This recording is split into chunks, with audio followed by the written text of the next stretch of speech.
survive, but his mind is no longer safe.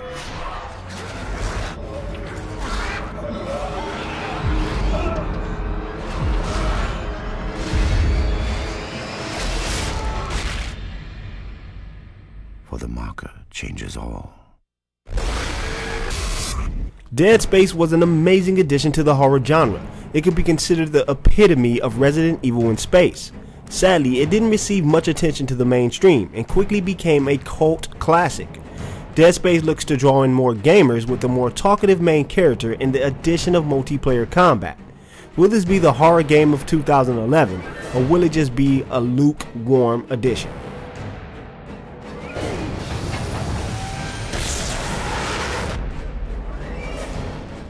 Dead Space 2 is one of the best looking games on the market to date. Body deformation and facial animation take center stage. I don't want to spoil anything, but the scene at the start of the game is both beautiful and disgusting all at once. It's leaps and bounds over what we experienced in the original game. The sci-fi atmosphere quickly envelops you into the world, while the lighting and aptly timed cinematics keep your adrenaline rushing. The creepiness scales much higher with the sounds of people locked in rooms screaming, or the skittering of some beastie in the darkness. You never truly experience silence in Dead Space 2. There is always a sound or a voice to remind you that you're surrounded by monsters. The sound cues are usually spot on, and the screeching of necromorphs will keep you on the edge of your seat. The addition of voice work to Isaac also sells the game, as you gain a better connection between him and the rest of the cast. Hey, take it easy.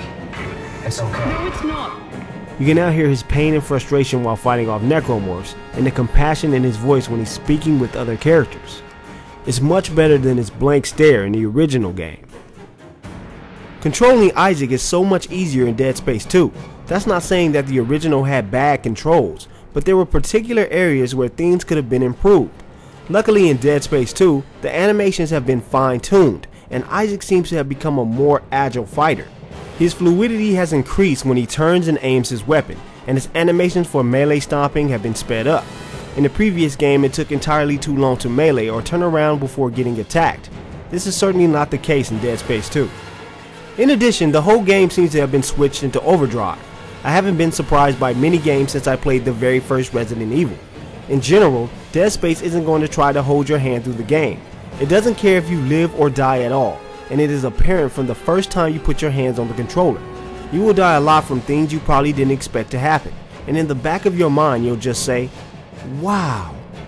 The second story is much better than the first. Dead Space 1 focused on Isaac needing to fix his spaceship to survive. The second game follows this formula, but it sells the story in a much better way. Isaac spends his time plagued by nightmares of someone who was very important to him. He tries to cope with his illness while trying to survive another necromorph outbreak, in which his escape is the only possibility of survival. The story is fueled with many twists and turns, which keeps things interesting until the end.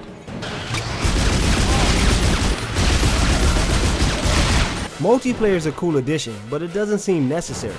This isn't a claim to say that the MP is a bad thing to the game. It just doesn't seem like it was fleshed out well, and the 5 stages start to get boring in about an hour. It just comes off as something to do for a few minutes after you beat the game. So if you're looking for this to be the next Call of Duty or Left 4 Dead, you probably should keep looking elsewhere.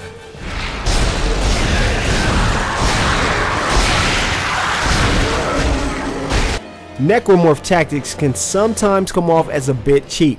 They will bust out of walls or vents at random, and then you're suddenly surrounded. It's strange because I played the game on headphones the entire time, and there is nothing you can do even if you expect it. You'll turn from a clear area to shoot at another enemy, and suddenly you are being overwhelmed from behind. At times, it seems more like they are spawning on Isaac instead of sneaking up on him. When all is said and done in the world of Dead Space 2, you've got a long and interesting campaign. I say the game clocks in at about 12 to 15 hours depending on the player. It's probably the most gruesome horror game I've ever played, and it may have taken the top spot in horror from Resident Evil. It's only weighed down by some annoying swarming enemies and a heavily forgettable multiplayer component. Dead Space 2 receives an A- from Half-Ass Gaming, and it's well worth the price of $60.